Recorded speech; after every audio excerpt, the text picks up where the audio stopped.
Nathaniel Wooster never saw which of the advancing redcoats fired the shot that hit him. The line of enemy horsemen had come close enough to become individual men with distinct features, expressions, and even voices before his commander had given the shouted order to fire. Just after his musket roared in his ear and kicked back into his shoulder, Nathaniel felt as though he'd been punched hard on the arm that supported the wooden stock.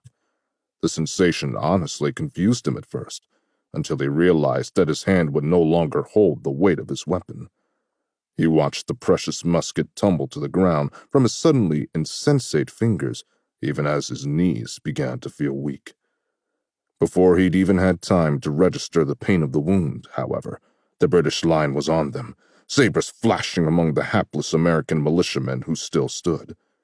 Though they'd been drilled and trained to regard themselves as soldiers, most of them were hardly more than farmers or tradesmen, and none of them had any sense of how to defend themselves against a yard of brilliant, biting steel, descending to slice and tear flesh. As he lay on the ground, his musket forgotten in the mud nearby, Nathaniel had just sufficient presence of mind to perceive that he was one of the lucky ones. The man who'd earlier stood to his left now lay on his back, eyes unblinking to the sky, his neck sliced so deeply that Nathaniel could see the white of bone inside the sagging wound. The man on his right was moaning and clutching at his belly, where the passage of a British saber had sliced through cloth, skin, and guts with equal indifference. Though Nathaniel had seen little action before now, he had no doubt that this would be that man's last day on earth.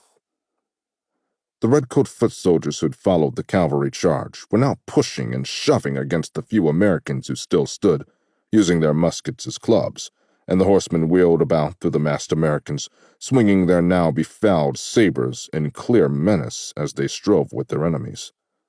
Nathaniel heard a grunt behind him, and a British soldier fell facing him, clutching at his chest.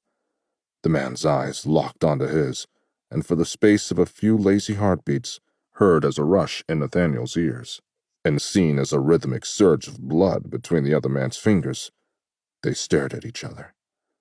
Then the other man's eyes rolled back into his head, and he was still, aside from the slowing trickle of blood into the bare earth beneath him. Soon enough, even that ceased, and Nathaniel willed himself to look away. After what seemed like an eternity of slowing, sporadic gunfire in the distance, and the screams and moans of men nearby and further strewn about the field, Nathaniel heard the cry passed from voice to voice. "Quarter! They've asked quarter! The day is ours!" As he focused on his labored breathing, Nathaniel idly wondered whether the white flag would be honored this time, or whether someone would again violate it and precipitate another round of senseless violence. His thoughts were tending to wander now, though, and he could not seem to hold on to a single thread for very long. His thoughts focused on the awful question of whether he would see his ma again, or watch another sunrise from the top of the bluff back home. He had often enough paused in his morning chores to enjoy the sight that was graven in his mind. He recalled how the purpling horizon gave way to deeper reds than even that which now seeped through his enemy's fingers, finally punctuated by a sudden gasp of brilliant sunlight as the day began. How would this day end?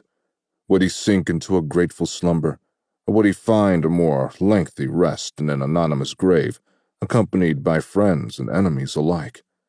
Would he be reunited with his brother, who had been carried off by the pox so many years before, and would they play their favorite games with hoop and stick in some celestial field?